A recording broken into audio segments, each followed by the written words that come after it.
انہوں نے پوچھا، اے بچی تو کیسے جانتی ہے کہ وہ اس بچے کی خیر خواہی کریں گی؟ بچی نے جواب دیا، اس لیے کہ وہ ایک غریب گھرانہ ہے، جب انہیں معلوم ہوگا کہ یہ بچہ فرعون کے گھر سے آیا ہے تو انہیں انعام و اکرام ملنے کی امید رہے گی۔ اس گھر میں ایک نیک سیرت خاتون ہے، وہ اس بچے کو بخوشی دودھ پلانا قبول کرے گی۔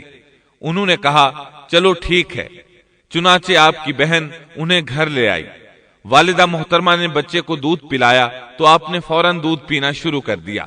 سیدہ آسیہ نے ان کی طرف پیغام بھیجا کہ وہ محل میں آ جائے اور جب تک بچہ دودھ پیتا رہے وہ اس کے پاس محل ہی میں رہے، لیکن موسیٰ علیہ السلام کی ماں نے انکار کر دیا۔ انہوں نے کہا، میرے اہل و عیال ہیں، میرے خاوند بھی ہیں، لہٰذا ان کے ہوتے ہوئے میں گھر نہیں چھوڑ سکتی۔ اب چونکہ بچے نے کسی اور کا دودھ پینا قبول نہیں کیا تھا، اس لیے وہ خود بچے کو لے کر آتے تھے۔ اس طرح موسیٰ علیہ السلام کی والدہ کا بے حد احترام ہونے لگا۔ فرعون کے ہر کارے تحفے تحائف ان کے گھر لانے لگے۔ اللہ تعالیٰ آیت 13 میں فرماتے ہیں، فرددناه إلى أمه كي تقر عينها ولا تحزن ولتعلم أن وعد الله حق ولكن أكثرهم لا يعلمون۔ پس ہم نے اسے اس کی ماں کی طرف واپس پہنچایا تاکہ اس کی آنکھیں ٹھنڈی رہیں اور آزردہ خاطر نہ ہو، اور جان لے کہ اللہ کا وعدہ سچا ہے، لیکن اکثر لوگ نہیں جانتے۔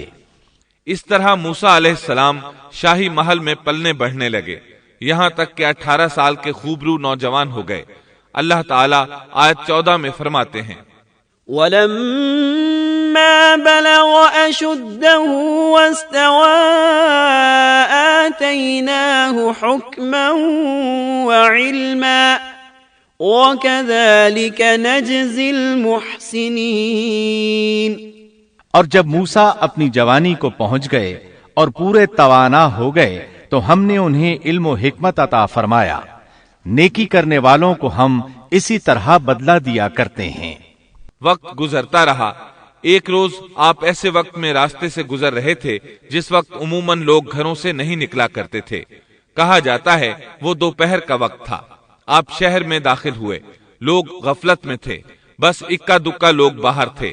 آپ نے 2 آدمیوں کو لڑتے جھگڑتے دیکھا۔ ان میں سے ایک بنی اسرائیل کا تھا، دوسرا فرعون کی قوم سے تھا، یعنی مصری تھا۔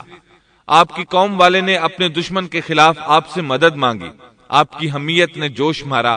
آپ نے دیکھا مصری اس کمزور اسرائیلی کو پکڑے ہوئے تھا۔ بس موسیٰ علیہ السلام نے آگے بڑھ کر مصری کی ٹھوڑی پر مکہ دے مارا۔ آپ کا مقصد تو بس اسرائیلی کی مدد کرنے کا تھا، لیکن موسیٰ علیہ السلام میں بہت قوت تھی، اس لیے ایک ہی مکہ لگنے سے مصری کا کام تمام ہو گیا۔ سورۃ القصص آیت 15 میں ہے، فَوَكَزَهُ مُوسَى فَقَضَى عَلَيْهِ، پس موسیٰ نے اس کے مکہ مارا جس سے وہ مر گیا۔ موسیٰ علیہ السلام کو بہت تعجب ہوا کہ یہ کیا ہو گیا۔ ان کا قتل کرنے کا تو کوئی ارادہ نہیں تھا۔ موسیٰ علیہ السلام نے فوراً کہا، هَذَا مِنْ عَمَلِ الشَّيْطَانِ، یہ تو شیطانی کام ہے۔ آپ یہ کہنا چاہتے تھے میرا ارادہ تو اسے قتل کرنے کا نہیں تھا، یہ فعل تو شیطان نے کیا ہے۔ شیطان ہی نے مجھے بے قابو کر دیا تھا، مجھے اپنی طاقت پر اختیار نہ رہا، مجھ سے اس انسان کے قتل والا برا کام سرزد کرا دیا۔ آیت 15 میں اللہ تعالیٰ فرماتے ہیں، إِنَّهُ عَدُوٌّ مُضِلٌّ مُبِينٌ، یقیناً شیطان دشمن اور کھلے طور پر بہکانے والا ہے۔ اس سے معلوم ہوا کہ موسیٰ علیہ السلام جانتے تھے شیطان دشمن ہے، وہ گمراہ کرتا ہے، اور یہ بھی معلوم ہوا کہ آپ موحد تھے، توحید پرست تھے اور مشرکین میں سے نہ تھے۔ یہی تو باتیں ہیں جو اللہ تعالیٰ نے بیان فرمائی ہیں۔ مثلاً آیت 14 میں ہے، وَكَذَلِكَ نَجْزِي الْمُحْسِنِينَ، اور نیکی کرنے والوں کو ہم اسی طرح بدلہ دیا کرتے ہیں۔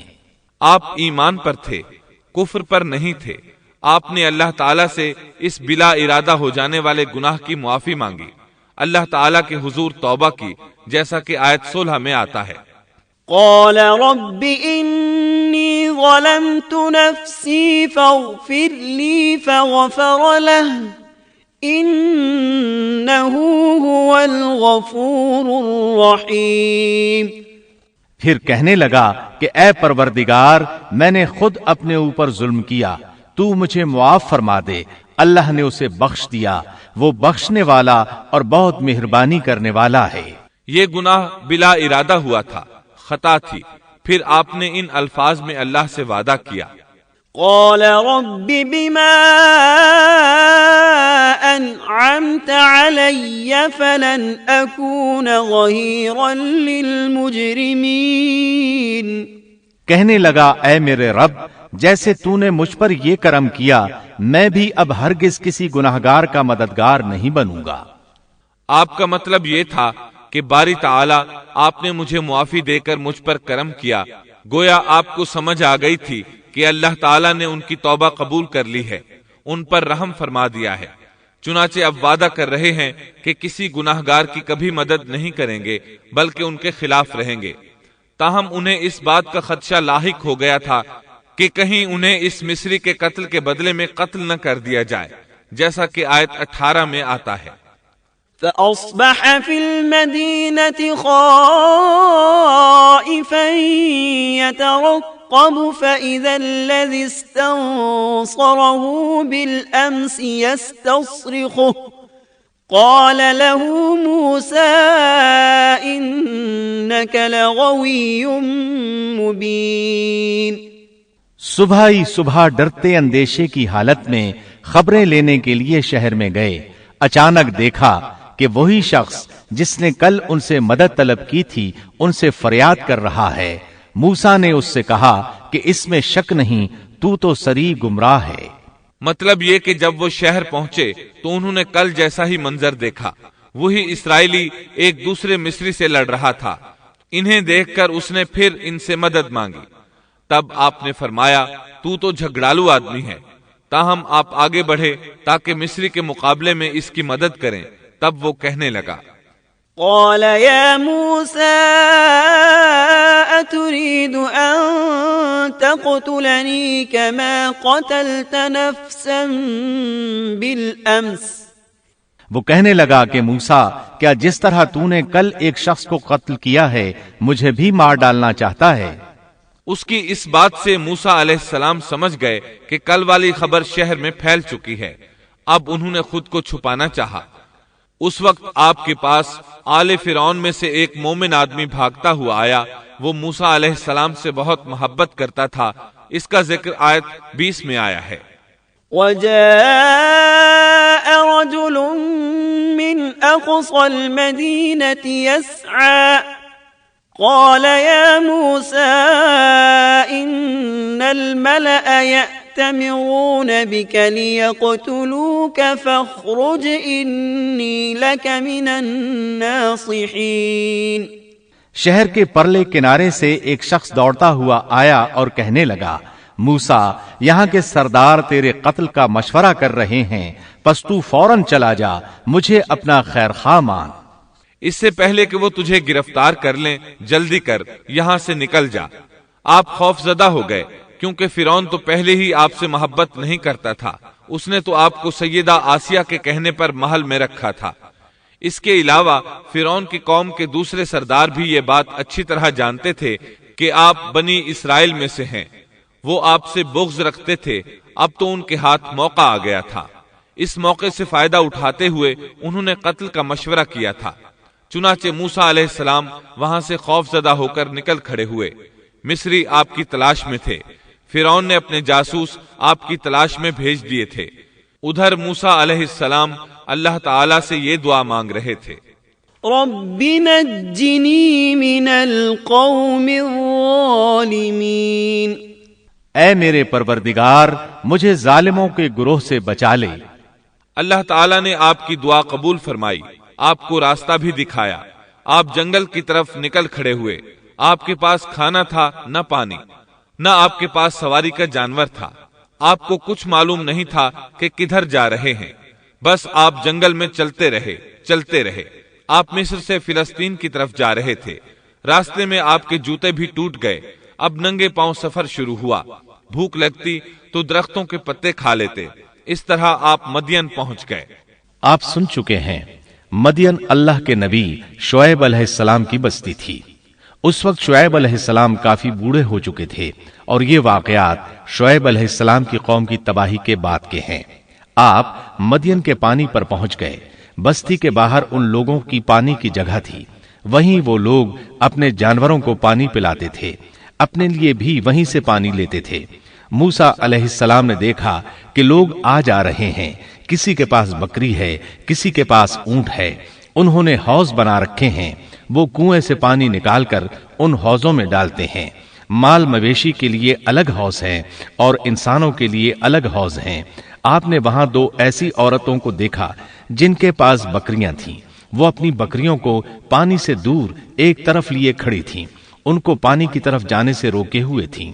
آیت 23 میں ہے، ولما ورد ماء مدين وجد عليه أمة من الناس يسقون ووجد من دونهم امرأتين تذودان۔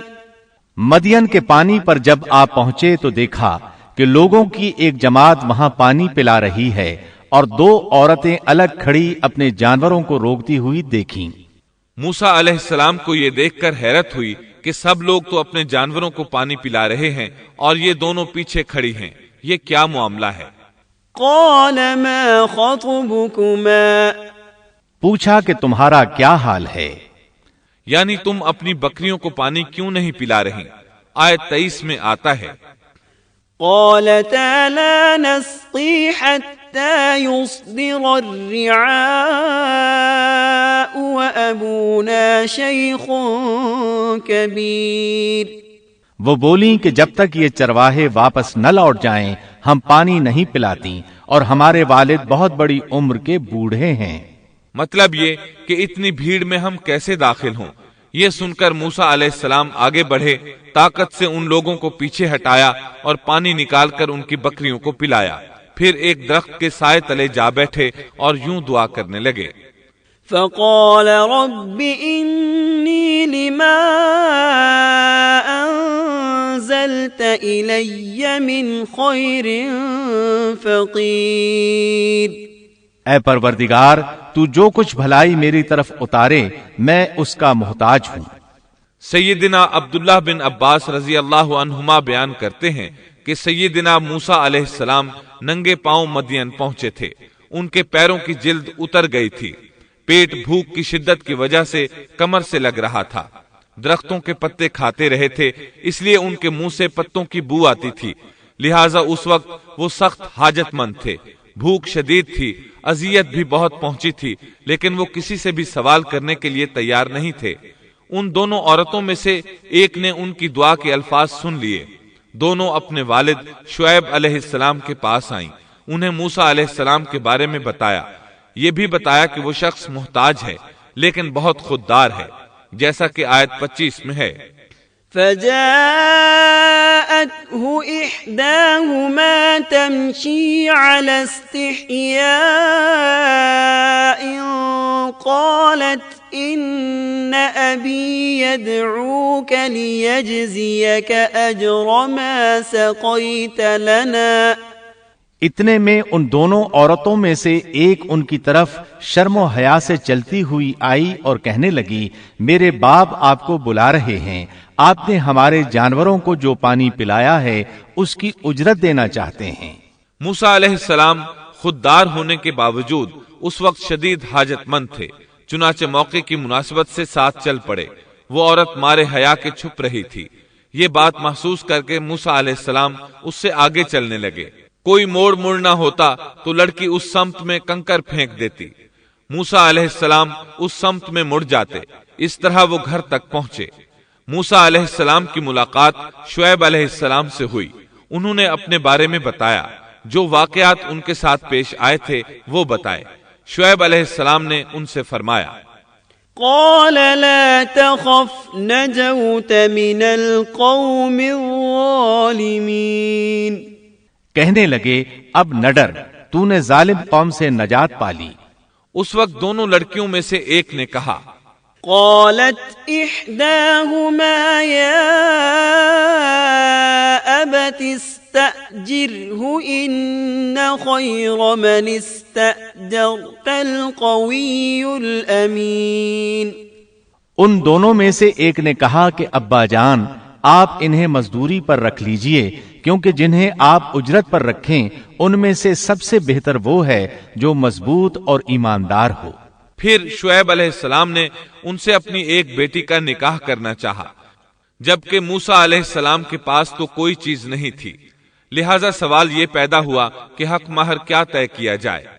قال انی اريد ان انكحك احدى ابنتي هاتين على ان تأجرني 8 حجج، اس نے کہا میں اپنی ان دونوں لڑکیوں میں سے ایک کو آپ کے نکاح میں دینا چاہتا ہوں، اس پر کہ آپ 8 سال تک میرا کام کاج کریں۔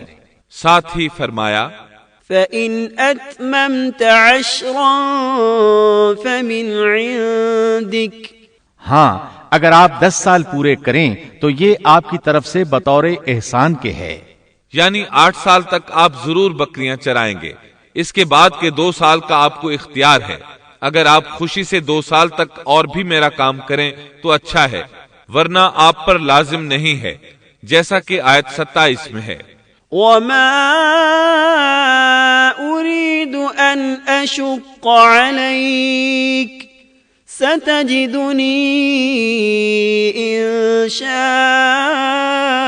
اللَّهُ مِنَ الصَّالِحِينَ، میں ہرگز یہ نہیں چاہتا کہ آپ کو کسی مشقت میں ڈالوں، اللہ کو منظور ہے تو آگے چل کر آپ مجھے بھلا آدمی پائیں گے۔ شعیب علیہ السلام کی بات کا موسیٰ علیہ السلام نے جو جواب دیا وہ آیت 28 میں ہے۔ قال ذلك بيني وبينك أيما الأجلين قضيت فلا عدوان علي والله على ما نقول وكيل۔ موسیٰ نے کہا خیر تو یہ بات میرے اور آپ کے درمیان پختہ ہو گئی، میں ان دونوں مدتوں میں سے جسے پورا کروں مجھ پر کوئی زیادتی نہ ہو، ہم یہ جو کچھ کہہ رہے ہیں اس پر اللہ کارساز ہے۔ مطلب یہ کہ سیدنا موسیٰ علیہ السلام کہہ رہے ہیں کہ اب یہ اختیار میرا ہے کہ میں 8 سال پورے کروں یا 10 سال، مجھ پر کوئی زیادتی نہیں ہوگی۔ ابن عباس رضی اللہ عنہما سے پوچھا گیا موسیٰ علیہ السلام نے کون سی مدت پوری کی تھی؟ آپ نے فرمایا انہوں نے 10 سال پورے کیے تھے۔ موسیٰ علیہ السلام نے ادھر 10 سال پورے کیے، یعنی اپنا عہد پورا کیا۔ اب انہیں خیال آیا کہ کافی وقت گزر چکا ہے اور حالات بھی بدل چکے ہیں، لہٰذا اب میں واپس مصر جا سکتا ہوں، اپنی والدہ، اپنے بھائی اور بہن سے ملنا چاہیے۔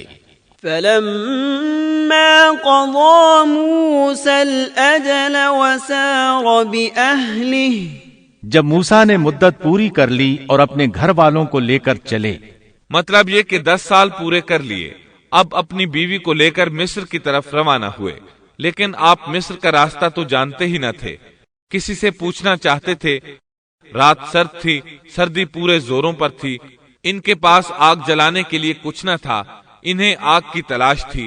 اللہ تعالیٰ سورہ طٰہٰ آیت 9 تا 10 میں فرماتے ہیں، وَهَلْ أَتَاكَ حَدِيثُ مُوسَىٰ إِذْ رَأَىٰ نَارًا، تجھے موسیٰ کا قصہ بھی معلوم ہے جبکہ اس نے آگ دیکھی۔ موسیٰ علیہ السلام کو دور، بہت دور پہاڑ کی چوٹی پر آگ نظر آئی اور انہیں آگ کی شدید ضرورت تھی تاکہ آگ تاپ سکیں اور اس کے ذریعے راستہ دیکھ سکیں، اور رات انتہائی سرد اور تاریک تھی، اور یہ سب تقدیر الہی ہے۔ وہی ذات ہے جس نے رات کو تاریک اور سرد بنایا تھا، اسی نے آگ کی شدید حاجت پیدا کی تھی تاکہ آپ کو نبوت سے سرفراز کیا جا سکے۔ انہوں نے آگ دیکھی تو اپنے گھر والوں سے کہا، إِنِّي آنَسْتُ نارا لعلي آتيكم منها بقبس أو أجد على النار هدى. مجھے آگ دکھائی دی ہے، بہت ممکن ہے کہ میں اس کا کوئی انگارہ تمہارے پاس لاؤں یا آگ کے پاس سے راستے کی اطلاع پاؤں. جب موسیٰ علیہ السلام آگ کے قریب پہنچ گئے تو وہاں ایک عجیب ہی نظارہ تھا. قرآن کریم نے اور بھی کئی منظر بیان فرمائے ہیں، لیکن یہ منظر ان سب سے انوکھا منظر تھا. یہ آگ نہیں تھی بلکہ ایک بہت بڑے کانٹے دار درخت کے اندر سے نور نکل رہا تھا، یا یوں کہہ لیں کہ درخت سے آگ کے شعلے نکل رہے تھے. موسیٰ علیہ السلام بہت حیران ہوئے. ذرا اور قریب ہوئے تو درخت اور زیادہ منور نظر آیا. پھر انتہائی قریب چلے آئے. تب اس درخت میں سے آواز سنائی دی. یہ آواز اللہ سبحانہ و تعالی اور ایک انسان کے درمیان براہ راست خطاب تھا. اس جیسے خطاب کی مثال اور کہیں نہیں ملتی. سورہ طٰہٰ آیت 11 اور 12 میں ہے. فلما أتاها نودي يا موسى إني أنا ربك فاخلع عليك إنك بالواد المقدس طوى. جب وہ وہاں پہنچے تو آواز دی گئی، اے موسیٰ، یقیناً میں ہی تیرا پروردگار ہوں، تو اپنے جوتے اتار دے، اس لیے کہ تو پاک میدان طوا میں ہے. سورہ طٰہٰ آیات 13 تا 16 میں اللہ تعالیٰ فرماتے ہیں، وَأَنَا اخْتَرْتُكَ فَاسْتَمِعْ لِمَا يُوحَى إِنَّنِي أَنَا اللَّهُ لَا إِلَهَ إِلَّا أَنَا فَاعْبُدْنِي وَأَقِمِ الصَّلَاةَ لِذِكْرِي إِنَّ السَّاعَةَ آتِيَةٌ أَكَادُ أُخْفِيهَا لِتُجْزَى كُلُّ نَفْسٍ بِمَا تَسْعَى فَلَا يَصُدَّنَّكَ عَنْهَا مَن لَّا يُؤْمِنُ بِهَا وَاتَّبَعَ هَوَاهُ فَتَرْدَى. اور میں نے تجھے منتخب کر لیا ہے، اب جو وحی کی جائے اسے کان لگا کر سن. بے شک میں ہی اللہ ہوں، میرے سوا کوئی عبادت کے لائق نہیں، بس تو میری ہی عبادت کر اور میری یاد کے لیے نماز قائم رکھ. قیامت یقیناً آنے والی ہے جس کو میں پوشیدہ رکھنا چاہتا ہوں تاکہ ہر شخص کو وہ بدلہ دیا جائے جو اس نے کوشش کی ہو. پس اب اس کے یقین سے تجھے کوئی ایسا شخص روک نہ دے جو اس پر ایمان نہ رکھتا ہو اور اپنی خواہش کے پیچھے پڑا ہو، ورنہ تو ہلاک ہو جائے گا. قرآن کریم میں یہ مضمون دیگر مقامات پر بھی بیان ہوا ہے. سورۃ القصص آیت 30 میں ہے، فَلَمَّا أَتَاهَا نُودِيَ مِن شَاطِئِ الْوَادِ الْأَيْمَنِ فِي الْبُقْعَةِ الْمُبَارَكَةِ مِنَ الشَّجَرَةِ أَن يَا مُوسَىٰ إِنِّي أَنَا اللَّهُ رَبُّ الْعَالَمِينَ. پس جب وہاں پہنچے تو اس بابرکت زمین کے میدان کے دائیں کنارے کے درخت میں سے آواز دیے گئے کہ اے موسیٰ، یقیناً میں ہی اللہ ہوں، سارے جہانوں کا پروردگار. اللہ تعالیٰ نے براہ راست ان سے کلام فرمایا، ان سے خطاب کیا اور اپنی عظمت کو ان کے سامنے ظاہر کیا. پھر پوچھا، وَمَا تِلْكَ بِيَمِينِكَ يَا مُوسَىٰ. اے موسیٰ، تیرے اس دائیں ہاتھ میں کیا ہے؟ اللہ تعالیٰ تو جانتے تھے، لیکن اپنی قدرت دکھانے کے لیے پوچھا. موسیٰ علیہ السلام نے جواب دیا، قَالَ هِيَ عَصَايَ أَتَوَكَّأُ عَلَيْهَا وَأَهُشُّ بِهَا عَلَى غَنَمِي وَلِيَ فِيهَا مَآرِبُ أُخْرَى. جواب دیا کہ یہ میری لاٹھی ہے، اس پر میں ٹیک لگاتا ہوں اور اس سے میں اپنی بکریوں کے لیے پتے جھاڑ لیا کرتا ہوں، اور بھی اس میں مجھے بہت سے فائدے ہیں. اللہ تعالیٰ نے فرمایا، اسے ہاتھ سے نیچے ڈال دے. جو ہی موسیٰ علیہ السلام نے لاٹھی نیچے گرائی، وہ سانپ بن کر دوڑنے لگا. سورۃ القصص آیت 31 میں یہ ذکر یوں آیا ہے، وَأَنْ أَلْقِ عَصَاكَ فلما رآها تهتز كأنها جان ولا مدبرا، اور یہ آواز بھی آئی کہ اپنی لاٹھی ڈال دو۔ پھر جب اس کو دیکھا کہ وہ سانپ کی طرح پھن پھنا رہی ہے تو پیٹھ پھیر کر واپس ہو گئے، یعنی اس طرح بھاگے کہ پیٹھ پھیر کر نہ دیکھا۔ ایسے میں اللہ تعالیٰ نے آواز دی، یا موسیٰ اقبل ولا تخف انک من الآمنین، اے موسیٰ آگے آ، ڈر مت، یقیناً تو ہر طرح امن والا ہے۔ اسی طرح سورہ طٰہٰ آیت 21 میں فرمایا، قال خذها ولا تخف سنعيدها سيرتها الأولى، فرمایا بے خوف ہو کر اسے پکڑ لے، ہم اسے اسی پہلی سی صورت میں دوبارہ لا دیں گے، یعنی اسے دوبارہ لاٹھی بنا دیں گے۔ موسیٰ علیہ السلام واپس پلٹے، اس کو دم سے پکڑا تو وہ پھر لاٹھی بن گئی۔ محترم سامعین، ابھی آپ دارالسلام اسٹوڈیو لاہور پاکستان سے قصص الانبیاء کا 13واں حصہ مقدس وادی سن رہے تھے۔